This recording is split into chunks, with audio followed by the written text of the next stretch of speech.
Hey everyone, and welcome back to another video. And in this video, I just want to go over how to work out at home with gym equipment. So this video is going to be particularly useful for individuals who have the RitFit M1 version 2.0.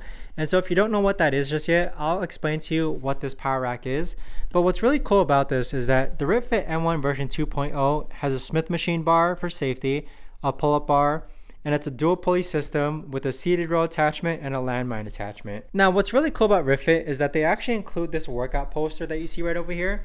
So you can pause the video, but it really guides you on how to do different exercises on this Smith machine power rack. So they divide it based on upper body and lower body exercises, but you can see all the different variety of different exercises ranging from core exercises to lower body exercises to upper body exercises. All of that can be done on this Smith machine power rack. So I plan on hanging this poster on the wall there to help guide me in doing my workouts with the RitFit power rack.